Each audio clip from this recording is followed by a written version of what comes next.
Hello and welcome to the Not a Guru podcast. I'm one of your podcast hosts, Tyler Smith, certified athletic trainer, certified strength and conditioning specialist. I'm also here alongside the prestigious Dr. Heidi Cook. We are here to help you with personal development, personal growth, and really building a foundation that lasts you your whole life. We're so excited you're here today, and let's jump in. Howdy ho. How's it going? You hit record as I was burping. Perfect. Perfect timing. We're authentic here, authentic people. I just housed a burrito. It is 8 p.m. My child just went down to sleep. I shoved a burrito into my face, and here we are. Shoved a burrito. I mean, at least you're eating. I'm glad to see you're taking care of yourself. Yes, thank you. Thank you. Today, this week is all just one foot in front of the other. I'm literally sitting here, mind over matter, convincing myself that I am not sick. Are you? But are you really sick? If you're honest with yourself, cross your heart and hope to die. Scout's honor. Are you feeling I sick? truly don't know if I am. Well, that's not true. My body is fighting something off. I'm assuming it's what has run through my household, which is the flu. Cal Ooh. got it. Oh, that's true. I saw that. That was horrible. So scary to see a baby with that high of a fever. Holy cow. That was not fun. On Tylenol, his fever was 102. Ooh. Yeah, I was gonna ask. I can't remember when you can start. Isn't there an age you can't give Tylenol and stuff like that? Or am I imagining? I don't want to misspeak, but I know that like if they get a fever when they are less than 3 months old, it's like really scary. I still think you can give them Tylenol question mark. I'm not 100% sure. But it's like Motrin, that's the big one. They can't Oh, have okay. that until they're six That's months true. old. I knew it was something, yeah. And like it, yeah, I don't want to jump into it because people will probably tell me we're wrong, but I think Tylenol was safe, and then Motrin and Advil are kind of wait later down the line. But I could be wrong. I haven't had to deal with that in 13 years. So Yeah. Yeah. So, anyways, we got through some scary days of some very high fever and a very sad, sad boy who was not feeling good at all. Uh, then he does was he drinking. become snuggly during that time, or is he just angry because He's just he's he's just pissed. just okay? Like he's a snuggly baby. Like, he always wanted to contact nap, but he's not one to just like want to like sit and snuggle. Like he is just now that he can move, that's all he wants to do. He just wants to be on the move. And so like he wanted to be on the move, but I'm sure his body was like super achy and he felt like garbage. And so that made him really sad. And so then like I'd try to snuggle and stuff and he just like wasn't having it. And so I, out of a fit of desperation, so look, anybody can do whatever they want to do with their kid in regards to screen time. The uh super honesty time. Uh, the AAP, American Academy, yeah, AAP suggests zero screen time up until 18 months old, I think, something like that. It's like a year old or 18 months old. Uh, Sam and I, when he was like 4 months old, started making an exception on Saturdays. He got to watch football on Saturdays. And he loved watching football. And obviously we don't sit in front of the TV with him all day, but like we wouldn't stop him from watching the screen. When you mean screen time, like I automatically went to phones. You mean like television? Yeah. Oh yeah, all bets are off on my end. And so I mean he's 6 months old, so like we shouldn't be sitting him in front of a TV screen. But again, you can do whatever you want to do. It's your kid. And I out of a fit of desperation to just like try to get him to just like chill because like I knew that's what he needed, but like he didn't want to do it. I turned on his very first ever cartoon and I Ooh. picked a low stimulation cartoon from the 90s, Franklin, Uh, Oh, yeah. and that was like one of my favorite cartoons when I was little. So he watched his very first episode of Franklin and we cuddled on the couch.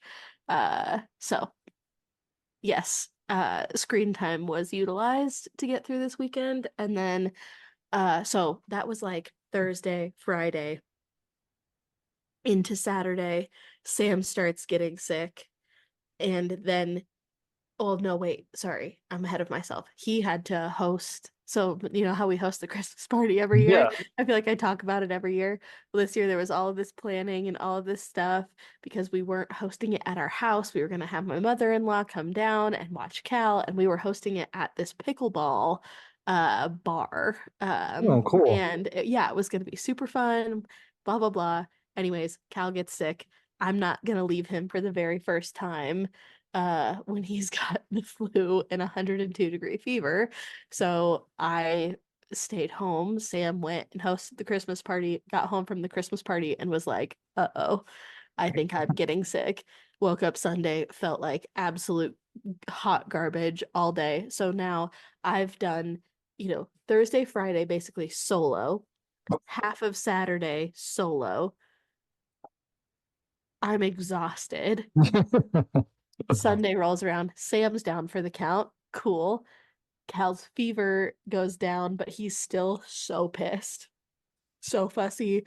And I was like, okay, we're just gonna, one foot in front of the other. Monday rolls around. He finally slept good Sunday night. Like babies just don't sleep good when they don't feel good, right? Like he Yeah. was up every hour. Um, and so then Monday his fever is back. And I was like, what the heck? And so I got all worried because, they always talk about like if a fever goes away and comes back, like how that's, you know, uh, concerning, blah, blah, blah. Anyways, it went away that day again. So we just kind of left it. And he has gotten better. Seems like he's feeling better, but he is also cutting his first two teeth. Ooh, that's not fun either. And so I'm just like, Jesus Christ. Weird parenting question that if you are not a parent, you won't know this. When he had a fever, how did you check his fever? Oh, we did not do the gold standard. Oh, Yeah. There was a moment where I thought I was going to need to because it got really high and I wanted yeah. to make sure that like it wasn't getting like dangerous. But we put him on the like changing pad or we lay him down. He's so squirmy. He'll like immediately try and roll over. Like putting diapers on him these days is literally like wrestling an alligator. And I was just like, I feel like I'm gonna do more harm than good if I stick this up there. And he, you know does a hard left That squirm. a left turn. In case any of Uh, you are wondering, the gold standard is a rectal thermometer, and I've yes. had to do that a couple times with Mr. Quinton. Luckily, I Yeah. don't think he has any recollection of it, but Yeah, thank God.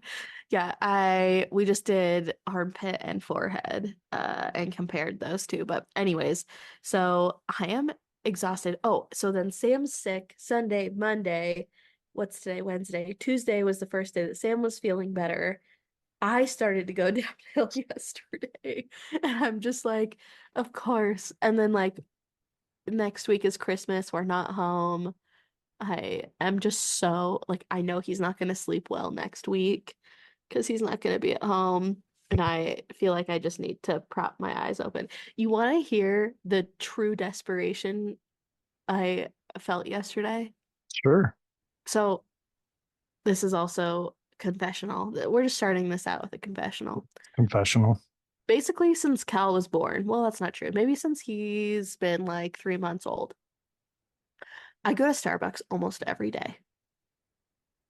Like legitimately because for one of his wake windows we just like get out of the house and I like go run an errand, go grocery shopping, go do whatever, and like I just swing into Starbucks on my way to whatever errand, and that's like my second cup of coffee of the day.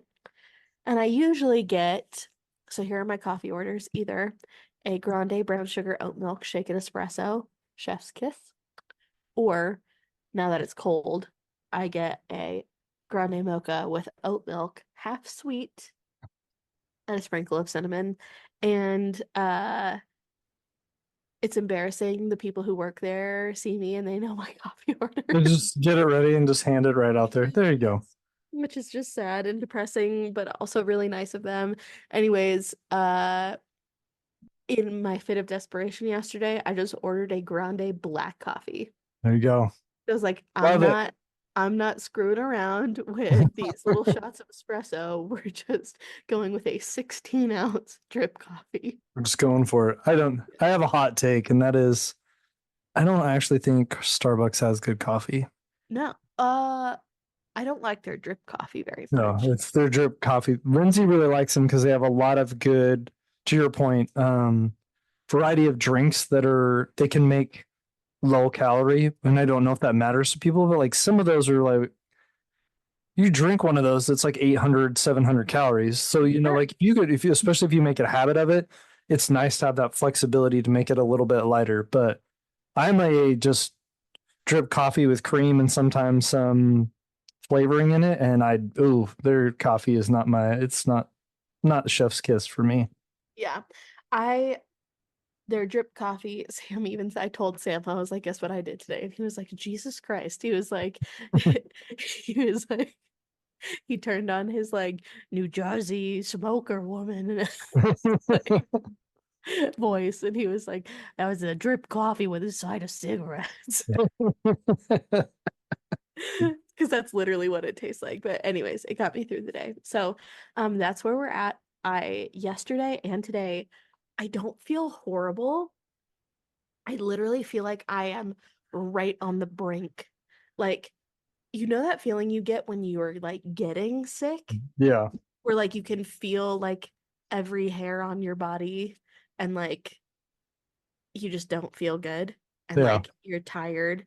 That's literally how I have felt for 2 days, but like that tipping point hasn't happened. Um, so I'm hoping that it doesn't, but today I didn't. I felt very poopy today.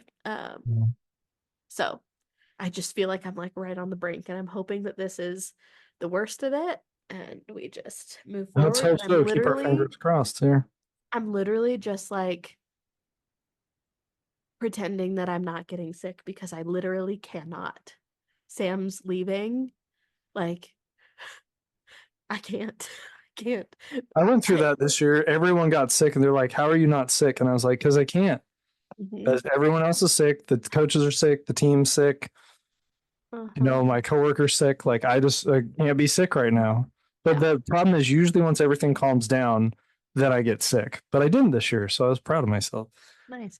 Yeah, I'm really hoping that I don't like get to my in-laws and like can finally like and get sick. So, And I get sick. anyways, Down for the count. uh, so that was my week, my weekly confessional. Do you have anything to confess this week?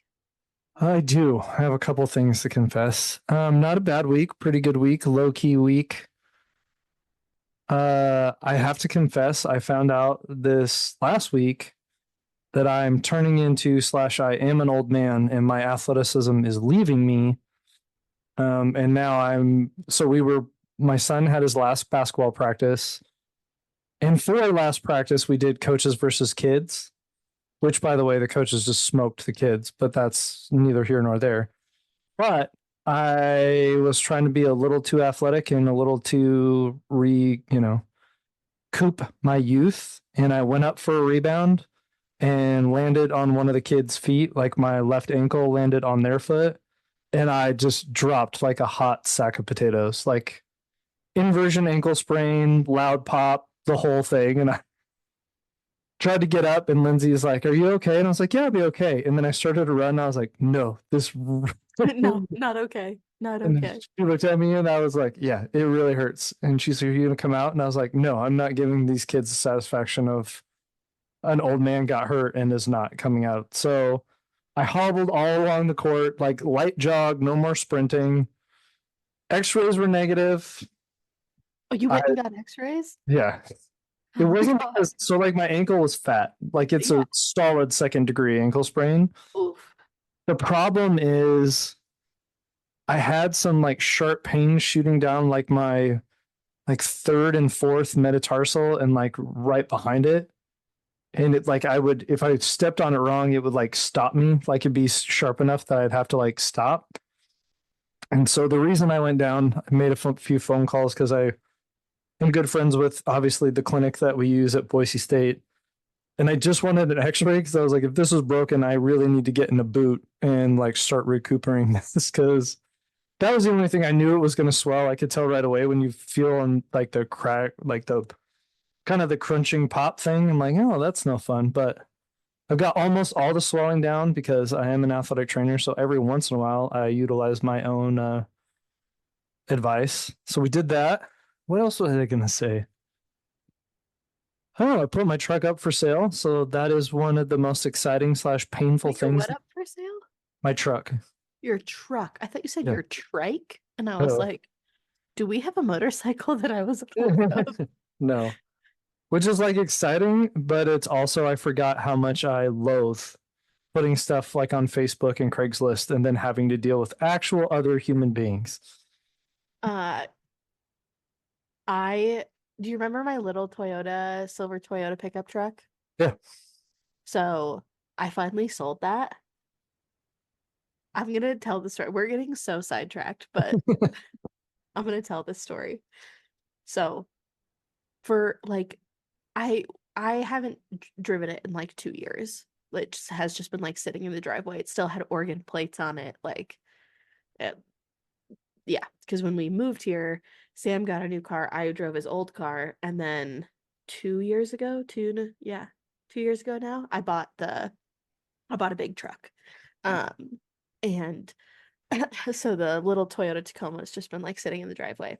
Over those 2 years, I have had people leave sticky notes on the window, come to knock on the door. Like so many people have come and asked if I'm selling that truck.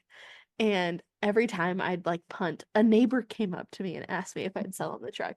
Every time I would punt, like, yeah, we'll think about it, whatever. Like, because Sam and I just hadn't talked about it. I didn't know how much it was worth. Like, I just hadn't put any thought into it. I will make this very brief. Finally, this man, Cal's like 3 months old.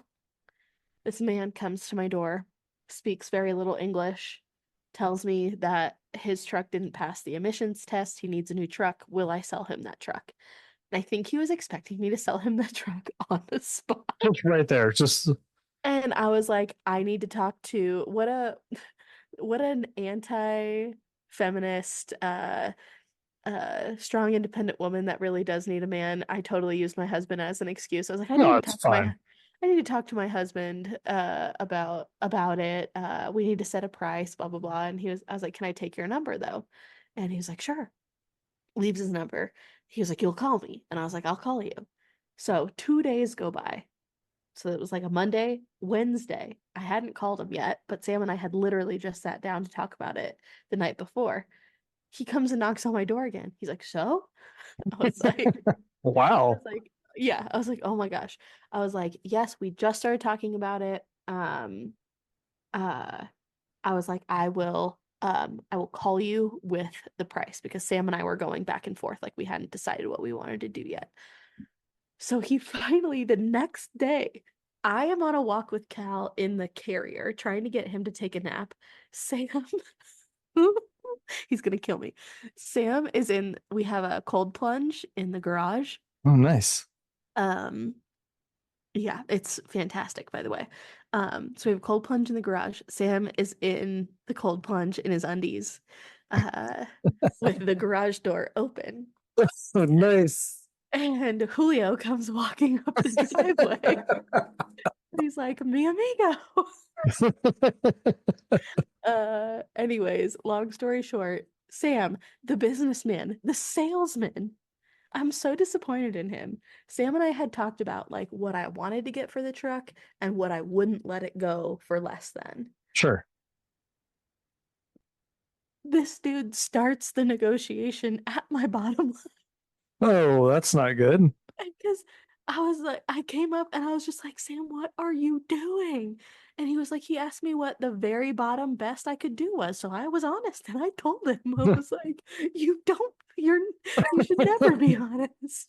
Anyways, that's what we got for the truck was basically the bottom line. But he kept coming back to me and saying like, well, it needs a new this, it needs a new that. And I'm like, Julio, I factored all of that in. It's this or it's nothing. And that's the deal. He looked at Sam, he goes, your wife drive a hard bargain. And I was like, you asked me what my best was, I'm telling you. And I at one point I told him this. I was like, you asked me what my best was, I'm telling you. I have a baby strapped to my chest who's like not having a good time. Sam's sitting in an ice bath In his underwear. in his underwear, refuses to get out because he's embarrassed that he's in his underwear. So he's just freezing his ass off. Anyways, we sold a truck to Lee.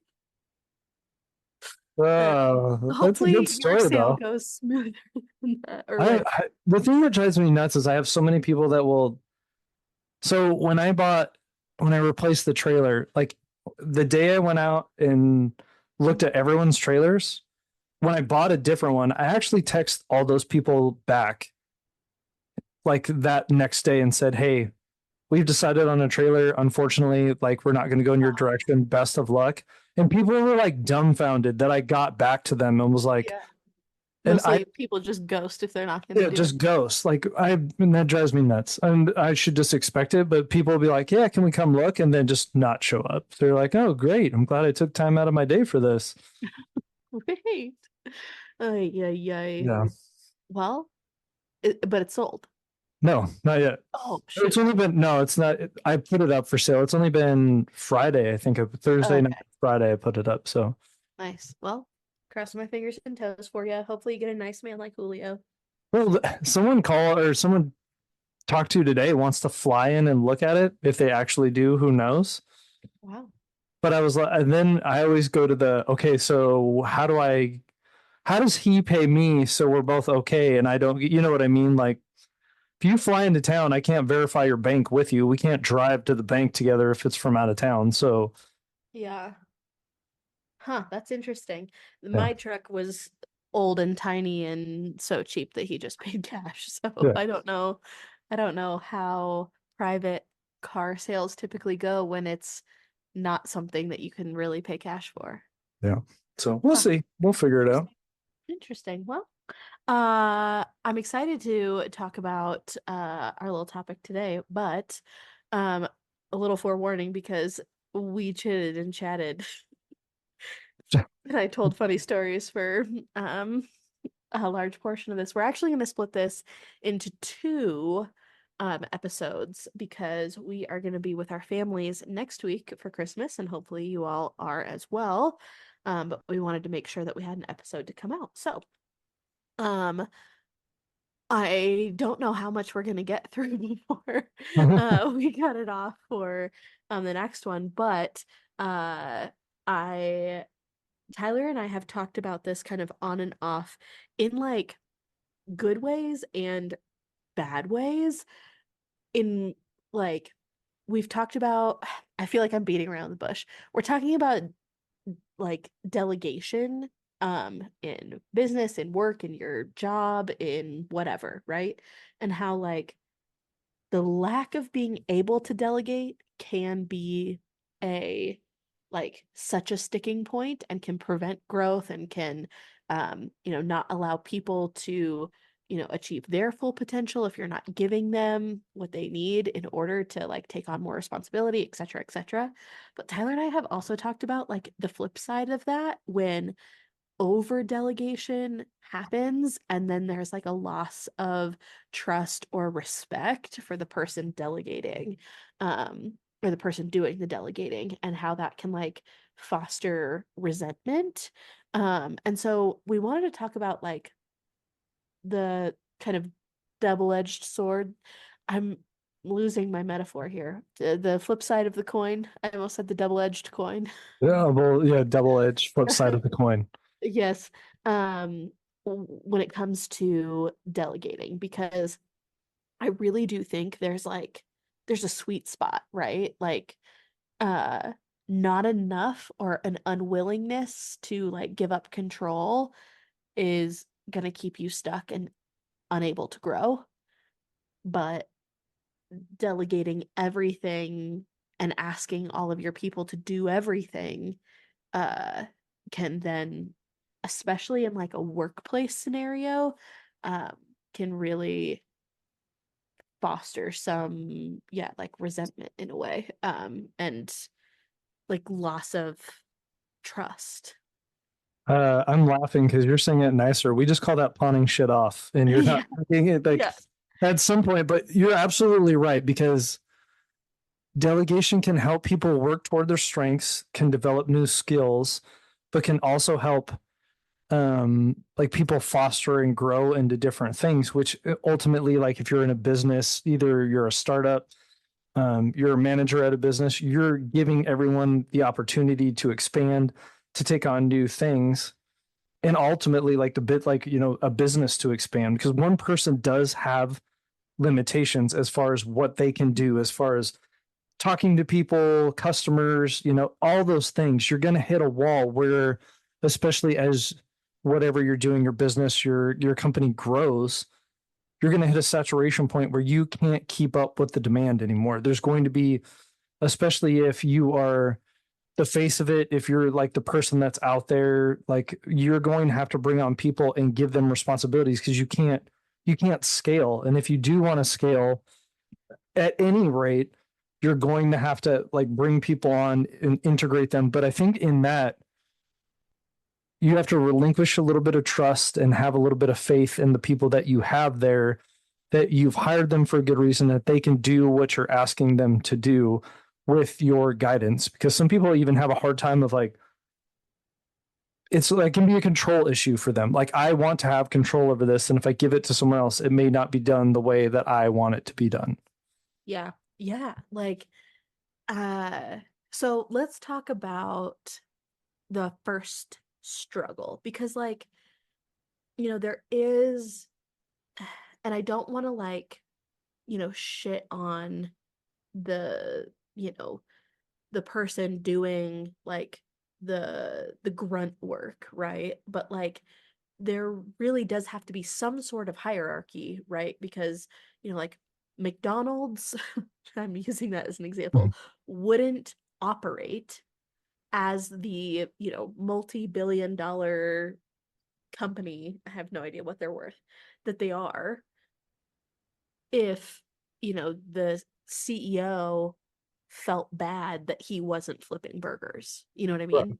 So like there is some hierarchy that needs to happen, and that doesn't mean that that person flipping burgers can't work their way to, a different role, but like there does have to be some level of like this is the role that you play in the overall scheme of like the operation that we're running here.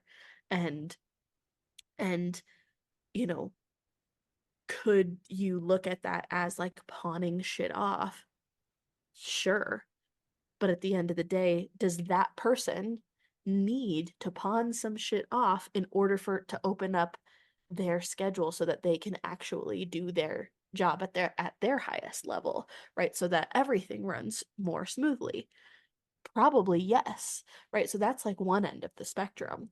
And I think where a lot of people struggle is then they struggle with, mm, I personally struggle with twofold. I struggle with the guilt of pawning stuff off that I don't want to do, Right. right? So, like when I first hired an assistant, when I was giving her tasks, I felt bad and guilty.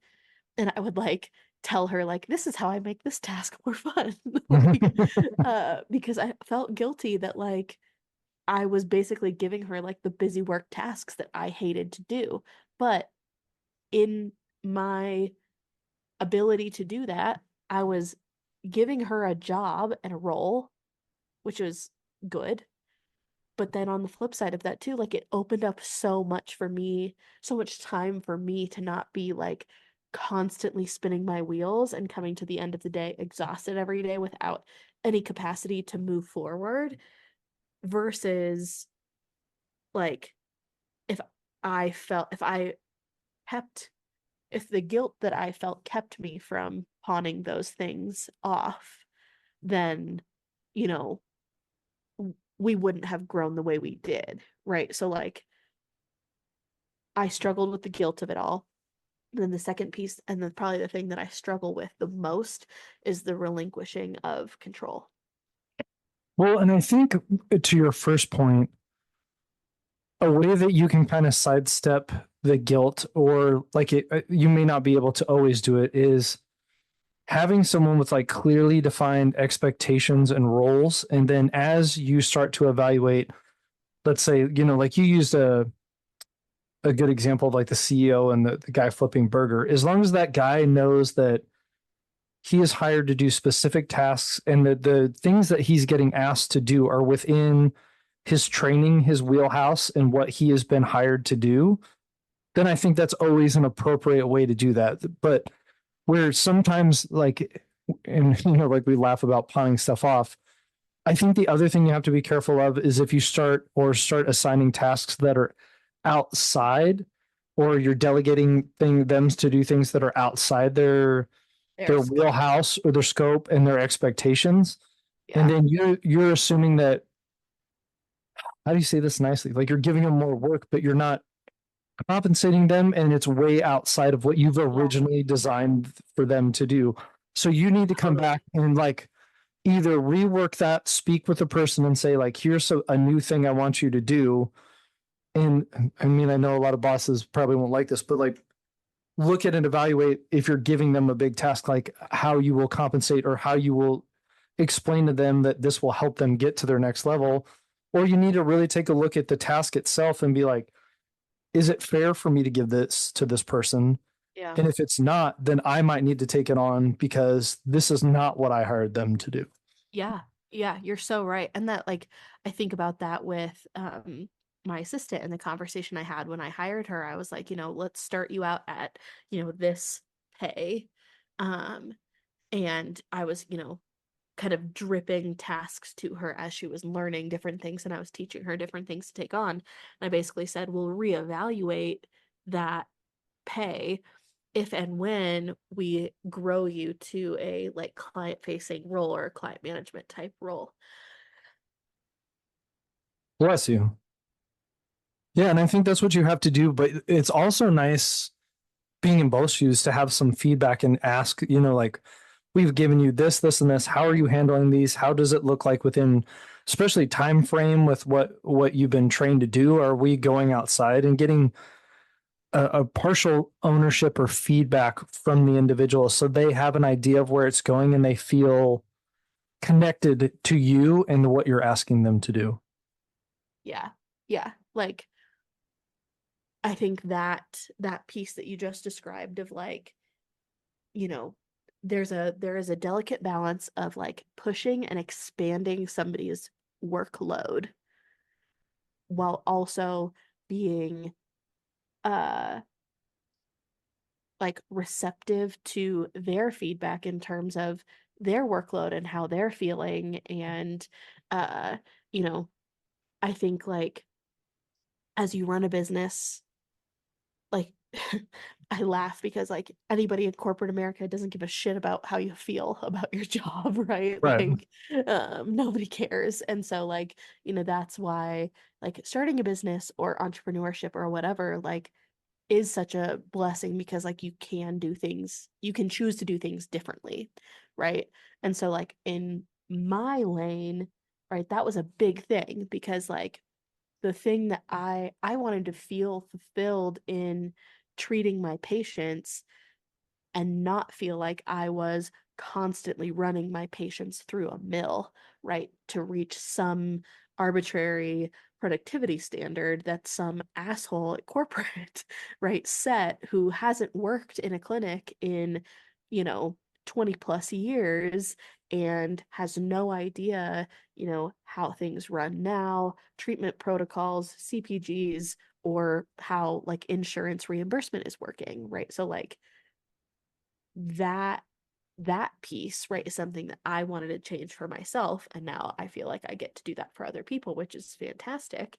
But like on the flip side of that, when you are working for a larger corporation, like how do you handle something like that when you feel like when you are either the one doing the delegating, because like you are in a unique position where you have somebody delegating to you, which can be overwhelming and frustrating. But then you also have people that you delegate to as well. So, like, how do you handle that Well, I think dynamic?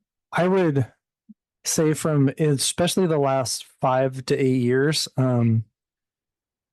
corporate America and people are actually becoming a lot more in tune. And I know I totally agree with the sentiment that most of the time big corporates don't give a shit about how you feel.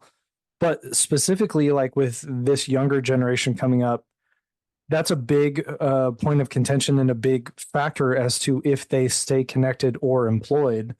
And so the interesting part about that aspect is a lot of people are starting to take that into consideration because turnover has costs, loss of productivity, like all those things. And they're learning like it's just a little different person to deal with. And if I pay attention to those, I actually get more out of my employees. I connect more and the relationship itself just grows and you're actually getting more out of your employee. I think as far as being in both cases, like I said, I try to make expectations very clear as far as like, what I want these people to do, to not do. I try to find ways to get their voices heard. I always tell people the last thing I want you to feel like is the answer is just like it's tough shit. You got to do this and then walk away because I feel like they don't. After a while, once or twice that works, and then after a while you have resentment and loss of productivity. But you really have to um, build the relationship with your employees so that they know. Like, and a lot of people kind of roll their eyes. You come from a place of love, like you're not doing this because you're trying to crap on them. But Yeah. in most cases, I'm a little bit like you, where I'll take on more stuff because I don't want to like dump on them all the time, even though there are times I very well could say, like, yeah, some of the expectations that are coming our way are not within the wheelhouse of what we should be asked to do. But I feel like that's a trend I can see over like multiple professions. Yeah. Yeah, for sure. I think like, I think back to like when I was in the trenches as an athletic training student. You know how much bullshit gets, thrown onto an athletic training student? Like, what am I learning about the profession of athletic training by filling a Powerade container, right? And so like there were times where I had that attitude, right? Where I was like, you know, for the 900th time, I'm filling this stupid Powerade container, whatever. And like, did I do it with a smile on my face? Absolutely. Was I silently seething inside? Absolutely. So MFing like everyone in the room. Yes, I was.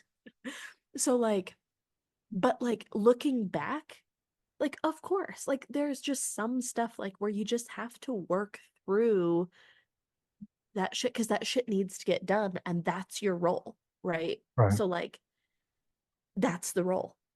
And the athletes need hydration. That's part of the role and is, at the time, as the head athletic trainer who's, got in a meeting with the coaching staff about the injury list and who's good and who's not, who's going, who's staying, where they're at in their rehab, blah, blah, blah, blah, blah, actually treating the athletes. Do they have the time to fill a Powerade cooler? Probably not. You know what I mean? So like there is some of that that just like at the baseline truth like just has to happen and there is going to be some like eye roll of like why am I doing this whatever like on the majority of days that I just hoof through it and like know that was my job. Yes, were there days where it was a bad day and I was just like I'm sure, but like I think there's some of that, but I think like you said, I think the good comes in when it's within their role. You're pushing them maybe a little bit to grow, to learn, to step outside of their comfort zone. But then you're also receptive to, hearing if they are feeling like they aren't able to operate at their highest capacity because then they have too much on their plate. Well, in your example, I think the two things I would point out for that is like one, I always believe like whether it's the restaurant, athletic training, like starting at the bottom and understanding every step of the process makes you an infinitely better leader and manager and whatever, because like you can think back to filling water bottles and doing that and saying how much you hate it. And one thing that I always say is like, just because that's the way it is, it doesn't mean that's the way we should continue to do it. Like in a lot of ways, you'll say like, well, that's just your people will be like, that's grunt work and that's what you have to do. And I was like, okay, but if there's a better way, why would I not want to make things better? Because I remember how much I dislike that. And if there's a way for me to change it, like instead of filling 56 Gatorade bottles, maybe I just buy a giant pumper that's already like, and then we're like, oh, I cut it in half. Like you're not going to think it's great, but it's better. I'm trying to take steps. The other thing that I think makes a very impactful thing, and the example that always goes in my head is like the restaurant manager, owner, whatever, who started busing tables and knows it, like and cook and like knows almost everything. And when things go wrong, or sometimes just because, or the shit hits the fan, like you jump in and do those small menial tasks when people are overloaded, and it makes a big impact. Because I've always been told growing up, like never ask someone to do something you are not willing to jump in and do yourself. Like if I'm in a restaurant and something spills, I might run out and grab, stuff to clean it and tell the busboy or whatever, like, I got this, you go do your job.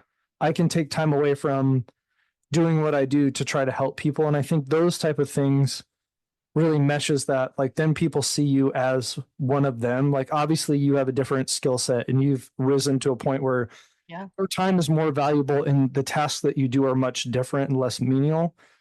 But the more you connect with them and say like, no, I still got this in me. I'll still do this because it's who I am. I think you make a big connection. Totally. I remember like working at the rec. This is a great example. So I remember working at the rec and I had worked my way up to whatever the like highest position you could hold as a student was. It was like I can't remember what they called me.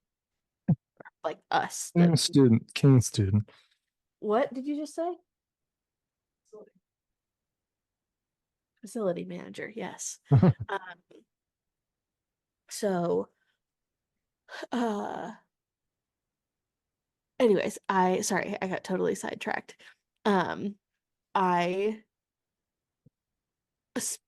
I felt very strongly about how like I hated when uh when I was, just working the floor, that the managers always just sat at the desk and like never did any of the like cleaning with us, never talked to us, never like, had a relationship with us, never like uh helped with anything, just like asked us to do stuff all the time and that was basically it. And I really didn't like that. And so I, was like when I am a manager, I'm going to be different, right? Like I'm going to get my hands dirty and stuff because like I'm not above, you know, cleaning equipment or mopping a floor or whatever. So I would. And then I remember one day I came back down after helping our who like the weight room attendant. We were like deep cleaning some of the equipment during the shift because we had gotten like a complaint from somebody that the like ellipticals and the treadmills were dusty. And I was just like, I'll show them. This place is going to be freaking spick and span when they come in. And I felt bad like offloading that task. And so I was like, you know what? We're just going to do it together and, we're going to hoof through this. So I spent my entire shift working with this kid, like cleaning all of the equipment and stuff. And I was like feeling so good about myself, right? I was like, wow, what a day. Like look at me being different. And then I came back down and the manager who was coming on for me was like, what did you do your entire shift? There's this like stack of paperwork that, like, Did none of it. that I did literally nothing. And he was like, now I have to do all of this. And I was like, I'm so sorry, like I was doing this. But like that's just such a prime example of like the weight room attendant doesn't know how to do the stack of paperwork, right? Yeah. Like that is something that I have to do. And so when I don't do it, it doesn't get done. And so while he knows how to move a mop around and while it might suck, like I should have maybe helped for like Yeah, an exactly. hour A or little bit. Yeah. something like that. But I think that's like a great example of like how feeling guilty, right? Or feeling stuck or feeling unable to like fully offload those tasks can make you feel stuck and unable to move forward with the shit that you actually have to get done. One that you're qualified and knowledgeable about too. Like you shouldn't feel bad about like in that situation, like multiple things have to happen at the same time and that person doesn't have the skill set to do it and it's a priority, then you need to be like, okay, I'll finish these as soon as I'm done. I'll come help you because this is part of my job too, or what Yeah. I've been, hired in my position to do. Yeah, totally, totally. Well, I think this is a good kind of pausing point. I feel like we've kind of touched on both. Um, I'd love to hear when we come back next week, like if you've had any scenarios maybe where like you felt like you got stuck in, you know, either an inability or an unwillingness to delegate, or like have you ever felt like you delegated off too much and then like it the quality of the work wasn't what you intended it to be. I'm curious about that, and I'm curious to kind of dive into more of the flip side of um like how to work through some of these things, like how to recognize when guilt's getting in your way, when uh control is getting in your way, and maybe when you're getting a little slap happy with the delegation as well.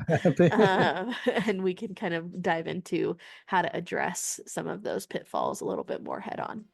Yeah, absolutely. We'll hit it Merry next week. Christmas. Merry Christmas, everyone.